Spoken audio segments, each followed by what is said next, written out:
नमस्कार दोस्तों, pro trading art में आपका स्वागत है। तो हम लोग कल के वीडियो में पाइन स्क्रिप्ट में टाइप सिस्टम पढ़ रहे थे, जिसमें हम लोग क्वालिफायर्स वगैरह के बारे में देखे थे, जिसमें था ना कॉन्स्ट था, इनपुट था, सिंपल था, सीरीज था, ये सभी हम लोग देखे थे। उसका अगला पार्ट हम लोग देखते हैं इसी में, और भी क्या क्या कंटेंट है थोड़ा मैं एक्सप्लेन कर देता हूँ, तो आप लोग अच्छे से कोड स्टार्ट कर सकते हो। ये बहुत ही बेसिक चीज़ है लेकिन बहुत ही इंपॉर्टेंट है। तो चलिए स्टार्ट करते हैं। ओके, तो हम लोग कल इसमें क्वालिफायर्स देख चुके थे, कॉन्स्ट, इनपुट, सिंपल, सीरीज, और आप लोग को बताया भी था कि आपको इसी ऑर्डर में याद रखना है। पहले कॉन्स्ट होगा, फिर इनपुट होगा, फिर सिंपल होगा, फिर सीरीज होगा, राइट। और इनपुट में हम लोग जो भी यानी इनपुट लेते हैं यूजर से, जैसे इनपुट डॉट इंट हो गया, फ्लोट हो गया, है ना, तो वो सबका क्वालिफायर क्या होता है, तो इनपुट ही होता है। बट हम लोग जब इनपुट डॉट सोर्स लेते थे तो उसका वहां पे सीरीज हो जाता था, राइट। तो एक चीज यहाँ पे आपको ये ध्यान रखना था। अब हम लोग टाइप सिस्टम को देखते हैं और थोड़ा सा इसको हम लोग और एक्सप्लोर कर लेंगे, इसमें क्या क्या पॉइंट आ सकता है। तो सबसे पहला है जैसे हमारे पास फंडामेंटल टाइप, ठीक है। इसमें देखिएगा तो हमारे पास कौन कौन सा है, इंटीजर हो गया, फ्लोट हो गया, बुलियन हो गया, कलर हो गया, स्ट्रिंग हो गया। इन सभी का यूज करते हुए अभी हम लोग एक मूविंग एवरेज का इंडिकेटर बनाएंगे और उसमें सभी पॉइंट एक्सप्लेन करूंगा। जैसे मान लीजिए इंटीजर हो गया, है ना, 1 या फिर 10 हो गया, इस तरह से कोई भी होल नंबर हो विदाउट डेसिमल वो इंटीजर हो जाएगा आपका, उसी में आप डेसिमल लगा दीजिए तो फ्लोट बन जाएगा। और बुलियन क्या होगा, तो ट्रू या फिर फॉल्स का होगा। कलर क्या होगा, कहीं पे भी हम लोग कलर रिलेटेड कुछ भी कर रहे होंगे तो वो सबका पार्ट कलर के अंतर्गत आ जाएगा। उसके बाद है स्ट्रिंग, हम लोग सिंगल इन्वर्टेड कोमा या फिर डबल इन्वर्टेड कोमा के अंदर कोई भी कैरेक्टर रखते हैं तो वो स्ट्रिंग कहलाएगा, ठीक है ना। तो इसका यूज करते हुए, इन सभी का यूज करते हुए, और हम लोग जो क्वालिफायर सीखे थे उन दोनों को कॉम्बिनेशन में एक हम लोग इंडिकेटर बनाते हैं, जिसमें हम लोग बाय सेल वगैरह भी प्रॉपर मार्क करके देखेंगे, ठीक है। तो चलिए उसे समझते हैं। ओके, तो हम लोग एक सिंपल मूविंग एवरेज का इंडिकेटर बनाने वाले हैं। तो अब हम लोग को सबसे पहले सोचना पड़ेगा कि डिक्लेरेशन स्टेटमेंट क्या हो, राइट। हम लोग जब स्टार्टिंग में देख रहे थे तो पाइन स्क्रिप्ट में स्ट्रक्चर था, क्या था, जिसमें सबसे पहले हम लोग वर्जन डिक्लेयर करते हैं, उसके बाद डिक्लेरेशन स्टेटमेंट लिखते हैं। डिक्लेरेशन स्टेटमेंट में क्या था, तो इंडिकेटर था, स्ट्रेटजी था और लाइब्रेरी था, राइट। तो हम लोग इंडिकेटर कब बनाएंगे, तो चार्ट पे कोई भी विजुअल आपको दिखाना होगा ना, तो उसके लिए हम लोग इंडिकेटर यूज करते हैं। जबकि स्ट्रेटजी कब बनाएंगे, जब हमें बैक टेस्टिंग करके देखना हो, यानी ये स्ट्रेटजी टेस्टर का टैब है ना, ये अगर आपको इनेबल करना हो, यानी लास्ट टाइम कब बाय हुआ था, कब सेल हुआ था, उसमें टोटल कितना प्रॉफिट लॉस हुआ है, उन सभी चीजों को देखना होगा, तो हम लोग स्ट्रेटजी में बनाएंगे, राइट। तो यहाँ पे ऐसा है ना, इंडिकेटर में जितना भी चीज आप करते हो वो सबका सब आप स्ट्रेटजी में कर सकते हो। तो आप जितना अच्छे से इंडिकेटर बनाना सीखिएगा, स्ट्रेटजी आप ऑटोमेटिक उतना अच्छे से बना सकते हैं, ठीक है ना। तो चलिए हम लोग यहाँ पे सिंपल मूविंग एवरेज बनाएंगे। तो यहाँ पे सबसे पहले क्या सोचा जाता है कि आप अपने इंडिकेटर का क्या नाम रखना चाहते हैं। जैसे आप यहाँ पे आइएगा ना, कम्युनिटी सेक्शन में कई सारा यहाँ पे इंडिकेटर का आपको ये सब नाम लिखा हुआ दिख रहा है। ये सब क्या है, तो टाइटल है, यानी आप जब यहाँ पे डिक्लेरेशन स्टेटमेंट में पहला पैरामीटर का वैल्यू पास करते हैं वही सब यहाँ पे आपको दिख रहा होता है, ठीक है। तो हम लोग अपने इंडिकेटर के लिए अभी क्या पास करने वाले हैं, simple moving average, simple moving average, ठीक है। ये हमने पास कर दिया और इस नाम से मेरे पास ऑलरेडी कई सारे होंगे, तो मैं आज का डेट लगा दे रहा हूँ 22/05/2025, ठीक है। ये हमने लगा दिया। ये कंप्लीट जैसे ही हम लोग इसे सेव करेंगे तो यही आपका यहाँ पे स्क्रिप्ट नेम भी आ जाएगा, और ऐड टू चार्ट करेगा तो आपको यहाँ पे चार्ट के ऊपर भी ये नेम दिखेगा, ठीक है। लेकिन बहुत समय आप जैसे देखते होंगे ना, जैसे RSI हम ऐड करते हैं, रिलेटिव स्ट्रेंथ इंडेक्स, यहाँ तो ये फुल नेम है, बट यहाँ पे चार्ट पे दिखेगा तो सिर्फ शॉर्ट में RSI दिख रहा है, तो वो क्या है, तो शॉर्ट टाइटल है। कॉमा लगा करके हम लोग दूसरा पैरामीटर पास करेंगे, ठीक है ना। दूसरा पैरामीटर क्या है यहाँ पे, तो वो शॉर्ट टाइटल का है। यहाँ पे भी देखिएगा तो इसे क्या चीज चाहिए, कॉन्स्टेंट स्ट्रिंग ही चाहिए, जैसे टाइटल को चाहिए था कॉन्स्टेंट स्ट्रिंग। कॉन्स्टेंट क्या है यहाँ पे, तो क्वालिफाइड है। स्ट्रिंग क्या है, तो टाइप है, यानी सिंगल इन्वर्टेड कोमा या फिर डबल इन्वर्टेड कोमा के अंदर आपको इसे रखना पड़ेगा। तो हम लोग अपने यहाँ पे इंडिकेटर का शॉर्ट टाइटल क्या पास कर सकते हैं, यहाँ पे SMA, सिंपल मूविंग एवरेज, सिर्फ इतना, ठीक है ना। अभी यहाँ पे ध्यान रखिएगा, हम लोग पोजिशनल आर्गुमेंट पास कर रहे हैं, यानी पहले पोजीशन टाइटल का था, जो कि हम लोग यहाँ पे डिटेल्स में देखते हैं। बाय द वे ये डिटेल्स मैं कैसे ओपन कर रहा हूँ, तो कंट्रोल एंड लेफ्ट क्लिक कर रहा हूँ इसके ऊपर। बिल्ट इन कोई सा भी होगा ना, बिल्ट इन फंक्शन हो, वेरिएबल्स हो, उन सभी के ऊपर, जैसे क्लोज है ना, क्लोज, इसके ऊपर आप कंट्रोल लेफ्ट क्लिक करेगा तो आपको इस तरह से मैनुअल ओपन होकर के दिख जाएगा। इसका डिटेल्स आप रीड कर सकते हैं, ठीक है ना। उसी तरह से इसका मैं इंडिकेटर्स का देख रहा हूँ, तो दूसरा यहाँ पे शॉर्ट टाइटल है, ठीक है। तो पहला क्या था, टाइटल, तो इसके लिए हमने ये पास कर दिया। फिर कोमा लगा करके हम लोग शॉर्ट टाइटल के पास करें, और हम लोग अभी पोजीशन नहीं ब्रेक कर रहे हैं। जब तक पोजीशन नहीं ब्रेक करेंगे हमें कीवर्ड आर्गुमेंट यूज नहीं करना चाहिए, कोई दिक्कत नहीं होगा, ठीक है ना। तो ये पॉइंट हो गया। तीसरा क्या चीज है, ओवरले का। अभी देखिएगा बाय डिफॉल्ट ओवरले फॉल्स था, इसलिए जैसे ही हमने चार्ट पे ऐड किया तो यहाँ पे न्यू पेन इंडिकेटर के रूप में बना, ठीक है ना। हम लोग चाहते हैं चार्ट के ऊपर जाए, तो हम लोग आज पोजीशन यहाँ पे नहीं ब्रेक करने वाले हैं, तो ट्रू कर दिया हमने, ठीक है ना। तीसरा पैरामीटर के पास ये वैल्यू चला जाएगा ऑटोमेटिक, जो ओवरले के लिए होता है। हम लोग अपडेट करते हैं तो यहाँ पे अपडेट नहीं होगा, इसको रिमूव करना पड़ेगा और वापस से एक्टिव चार्ट करेगा, तो अब ये एज ए ओवरले यहाँ पे काम कर रहा है, ठीक है ना। तो कुछ इस तरह से आप इसको कंट्रोल कर सकते हैं। इसके अंदर देखिएगा तो और भी कई सारे पैरामीटर है, तो हम लोग समय के अनुसार जैसे जैसे वीडियो में आगे बढ़ते चलेंगे मैं इन सभी पैरामीटर्स के बारे में बताते चलूंगा, अभी उन सभी का यूज है नहीं, ठीक है ना। तो हम लोग क्या करने वाले, एक एसएमए कैलकुलेट करने वाले। तो हम लोग यहाँ पे क्या किए, एक वेरिएबल नेम लिखे, ठीक है ना। आइडेंटिफायर रूल्स का हम लोग फॉलो कर रहे हैं यहाँ पे, तो वो हम लोग आगे देखेंगे जब यहाँ पे डॉक्यूमेंटेशन पढ़ेगा ना। लैंग्वेज के अंतर्गत यहाँ पे आता है आइडेंटिफायर्स का रूल, ठीक है ना। इन रूल्स को फॉलो करते हुए हम लोग कोई सा भी वेरिएबल नेम लिखते हैं। बस ये वेरिएबल नेम एसएमए लिखा, इसका मतलब क्या है कि सिंपल सा आप एक कंटेनर बना रहे हो और उसके अंदर में कुछ वैल्यू स्टोर करने वाले। कौन सा वैल्यू स्टोर करेंगे, तो हर एक कैंडल पे कौन सा मूविंग एवरेज होगा, ठीक है ना, कैलकुलेट होकर के जो आउटपुट आएगा उसे स्टोर करेंगे। अब कैलकुलेट कैसे किया जाए, तो हमारे पास यहाँ पे पाइनस्क्रिप्ट में कई सारे बिल्ट इन फंक्शंस बना हुआ है। जैसे यहाँ पे बिजनेस वाला सर्च करिएगा ना, ये यहाँ पे, तो इसमें जैसे हम लोग TA डॉट लिखते हैं तो आपको कई सारा यहाँ पे फंक्शंस दिख जाएगा, आप उसको यूज कर सकते हैं। जैसे अभी हम लोग कौन सा यूज करने वाले हैं, तो TA डॉट SMA, इसका डिटेल्स देखिएगा। तो ये फंक्शन है ये भी, राइट।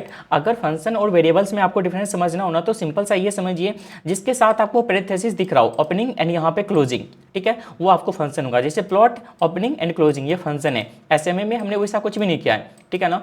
और इसी तरह से जैसे TA डॉट SMA लिख रहे हैं, अब ये फंक्शन हो गया, ओपनिंग एंड क्लोजिंग पैरेंथेसिस आपने ओपन कर दिया यहाँ पे, क्लोज कर दिया, ठीक है ना। तो आप यहाँ पे फंक्शन को कॉल कर रहे हो, जो पाइनस्क्रिप्ट ने हमें बना करके दिया है, हम उसको कॉल कर रहे हैं। बाद में हम लोग ये भी सीखेंगे कि खुद का फंक्शन कैसे डिफाइन किया जाए, जैसे यूजर डिफाइन फंक्शन आता है, ये सब हम लोग यहाँ पे सीखने वाले हैं, यानी हम लोग अपना खुद का भी फंक्शन बना सकते हैं। तो अब यहाँ पे पॉइंट आता है कि इसे कौन कौन सा वैल्यू देना चाहिए। तो जैसे TA डॉट SMA में देखिएगा तो सोर्स एंड लेंथ है, यहाँ पे भी आप डिटेल्स में उसका देख सकते हो। सोर्स एंड लेंथ दो पैरामीटर चाहिए यहाँ पे। पहला कौन सा है, सोर्स के लिए क्वालिफायर और टाइप देखना है आपको। क्वालिफायर कैसा चाहिए, इसे सीरीज चाहिए। कहने का क्या मतलब हुआ, हमारे पास यहाँ पे क्वालिफायर कितने हैं, 4 हैं।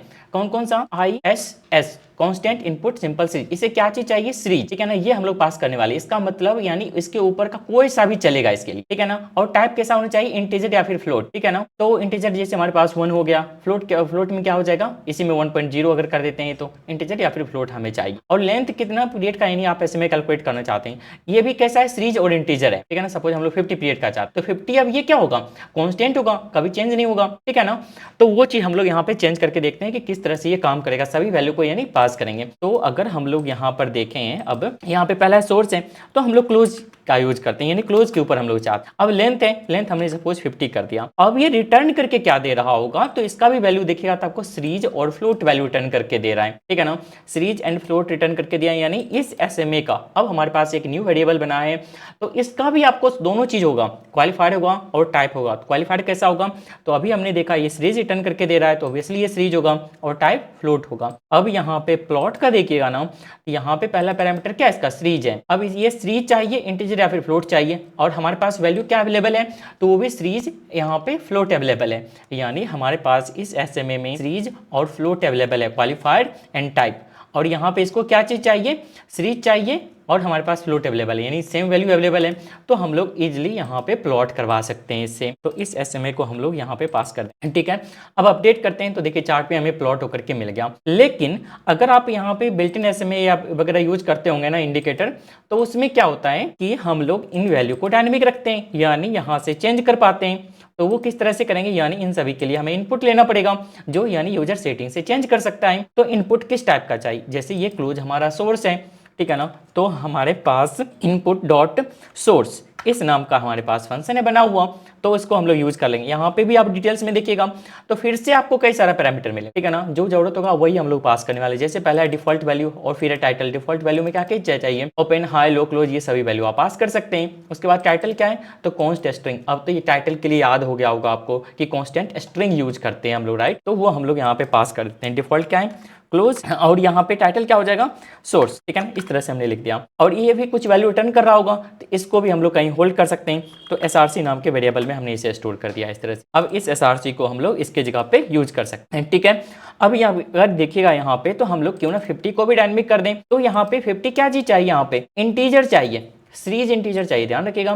तो हम लोग यहाँ पे इनपुट डॉट करेगा ना, तो कई सारा यहाँ पे है, इसमें से देखिएगा तो आपको इंटीजर है। एट द एंड है क्या, ये तो टाइप सिस्टम के अनुसार ये काम करता है, ठीक है ना। तो इनपुट डॉट इंट हम लोग यहाँ पे जैसे यूज करने वाले हैं। बाय डिफॉल्ट वैल्यू कितना है यहाँ पे 50, तो 50 हमने पास कर दिया, और यहाँ पे लेंथ हमने पास कर दिया, और इसको भी एक वेरिएबल में रख लेते हैं, लेन इक्वल्स टू यहाँ पे इनपुट डॉट इंट, यहाँ पे 50 हो गया, ठीक है। अब यहाँ पे पॉइंट ये आता है कि इस लेन का क्वालिफायर टाइप क्या होगा, ठीक है, और इसी तरह से एसआरसी का क्वालिफायर टाइप क्या होगा।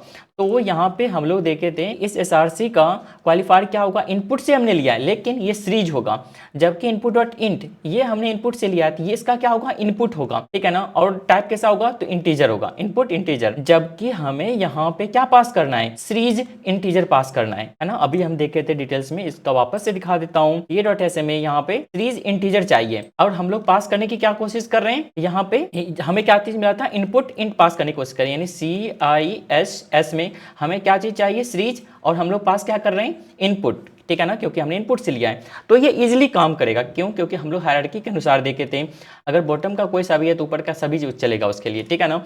तो हम लोग ये इजीली पास कर सकते हैं। तो अब यदि मैं इसको सेव करूं, लेकिन इसको हमें यूज करना पड़ेगा इसके लिए 50 की जगह पे, तो अपडेट करते हैं और यहाँ पे आइएगा, ठीक है ना, सेटिंग्स में। अब यहाँ पे इनपुट टाइप बन गया, सोर्स आप यहाँ से चेंज कर सकते हो, लेंथ आप चेंज कर सकते हो, सपोज 100 का चाहिए, 100 कर देंगे तो 100, कुछ इस तरह से ये काम करता है, ठीक है ना। तो आई होप आपको ये बेसिक सा चीज़ है ना, ये समझ में आ गया होगा। इसमें और टाइप अभी हम लोग बना करके देखने वाले हैं, तो चलिए कंटिन्यू रखते हैं। ओके, तो अब हम लोग क्या करते हैं ना, हमारे पास एसएमए आ गया, तो हम लोग इसके ऊपर बाय सेल सिग्नल मार्क करके देखते हैं। तो कुछ लॉजिक इस तरह से बिल्ड करते हैं कि अगर मान लीजिए हमारे पास एसएमए का लाइन है, तो क्लोज इसको क्रॉस ओवर कर रहा हो, ठीक है ना। तो इसके लिए हमारे पास बिल्ट इन फंक्शंस यहाँ पे कई सारे बने हुए हैं। तो सबसे पहले हम लोग एक वेरिएबल डिफाइन करते हैं लॉन्ग का, यानी लॉन्ग सिग्नल आएगा तो हम लोग इस वेरिएबल के अंदर स्टोर करेंगे। और डिटेक्ट किससे करवाना है, तो TA डॉट क्रॉस, यहाँ पे याद रखिएगा जितना भी ये सब न्यू बताता हूँ ना, तो TA डॉट क्रॉस ओवर, ठीक है ना, ये हम लोग यूज करने वाले हैं। इसका डिटेल्स देखिएगा, तो इसमें क्या है, सोर्स 1 एंड सोर्स 2, और इसको क्या चीज चाहिए, सीरीज इंटीजर या फिर फ्लोट, सीरीज इंटीजर या फिर फ्लोट, और हमारे पास यहाँ पे एसएमए में ऑलरेडी है यही चीज। और हम लोग क्या चाहते हैं, लेकिन क्लोज चाहते हैं, एसएमए को कर रहा हो, तो हम लोग सोर्स 1 की बात करते हैं, क्या, तो क्लोज आ जाएगा, ये बिल्ट इन वेरिएबल हमने यूज कर लिया। और किसी क्रॉस ओवर कर रहा हो, तो एसएमए को, तो हम लोग यहाँ पे एसएमए लिख, ठीक है ना। यहाँ पे सीरीज इंटीजर या फिर फ्लोट पास करना था, हमने वही पास किया। यहाँ पे भी सीरीज इंटीजर या फिर फ्लोट पास करना था, तो एक्जैक्टली वही चीज हमने दिया। और ये रिटर्न करके आपको क्या देगा, तो ध्यान रखिएगा, यहाँ पे सीरीज बुलियन रिटर्न करके देता है। हम लोग टाइप सिस्टम में पढ़ रहे थे, यहाँ पे इंटीजर फ्लोट हमने देखा, बुलियन ट्रू या फिर फॉल्स, ये आपको रिटर्न करके देगा। यानी अब आपसे यदि कोई पूछता है यहाँ पे कि इस लॉन्ग का क्वालिफायर टाइप क्या होगा, तो सभी कैंडल पे चेंज हो रहा होगा, राइट। तो ऑब्वियसली यहाँ पे सीरीज होगा, और यही आपको रिटर्न करके भी दे रहा है। और क्या है, कंडीशन के अनुसार हम लोग चेक करें, यानी कहीं पे क्रॉस ओवर हो रहा होगा, कहीं पे नहीं हो रहा होगा। अगर हम लोग को ऐसा आंसर देना होगा तो क्या बोलेंगे, ट्रू होगा या फिर फॉल्स होगा, या है ना, यस नो में आंसर आएगा, तो बुलियन आएगा, राइट। तो बुलियन रिटर्न करके दे रहा है। तो हमारे पास अभी तक कितने टाइप हो गए हैं, तो इंटीजर हो गया, आपको फ्लोट हो गया, सीरीज हो गया, सॉरी स्ट्रिंग हो गया, और ये आपका बुलियन भी हो गया, ट्रू या फिर फॉल्स के रूप में। तो यानी लॉन्ग के पास अब आपके पास यानी सीरीज और बुलियन वैल्यू है।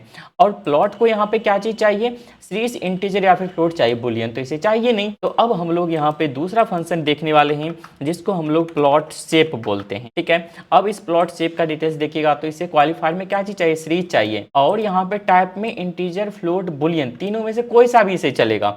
तो हमारे पास अभी है क्या, तो बुलियन अवेलेबल है, तो इस लॉन्ग को हम लोग इसे पास कर दे रहे हैं यहाँ पे, ठीक है। और अपडेट करते हैं चार्ट पे, तो आपको देखिएगा तो यहाँ पे आपको मार्किंग दिख जाएगा, ठीक है ना। तो ये वाला देखिएगा तो आपको यहाँ पे ये मार्किंग दिख गया, ठीक है। तो इसको हम लोग इजिली यूज कर सकते हैं बाय सेल सिग्नल मार्क करने के लिए।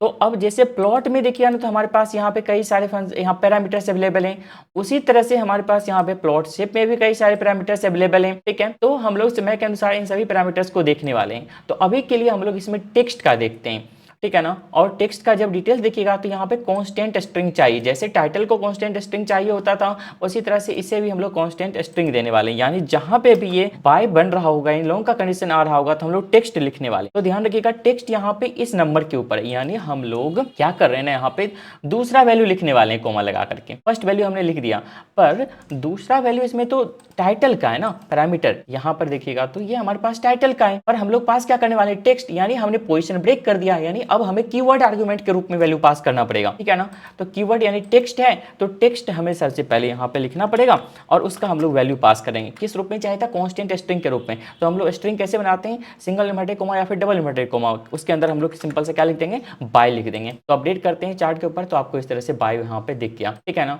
इसके अलावा और भी शेप वगैरह, इसमें कई सारा पैरामीटर से स्टाइल के अंतर्गत हम लोग वो सब कर सकते हैं, वो भी हम लोग आगे आने वाले वीडियोज में देखेंगे, ठीक है। तो इसको हम लोग आज यहीं पे समाप्त करते हैं, बहुत लेंदी वीडियो हो जाएगा अदरवाइज, ठीक है ना। और अगले पार्ट में मैं इसका डिटेल्स कंटिन्यू रखूंगा टाइप सिस्टम में, ठीक है। स्पेशल टाइप्स में यहाँ पे एच लाइन वगैरह, प्लॉट वगैरह का है ना, ये सभी बताऊंगा। तो हम लोग इसको आगे कंटिन्यू करते रहेंगे। तो वीडियो अच्छा लगा है तो लाइक कर दीजिए और चैनल को सब्सक्राइब करके रखिएगा, ठीक है ना। इस तरह का कई सारा कंटेंट आपको आते रहेगा, पॉइंट स्क्रिप्ट कंप्लीट डिटेल्स में आपको यहाँ पे सीखने को मिल जाएगा। तो इस वीडियो में फिलहाल के लिए इतना ही। Thanks for watching.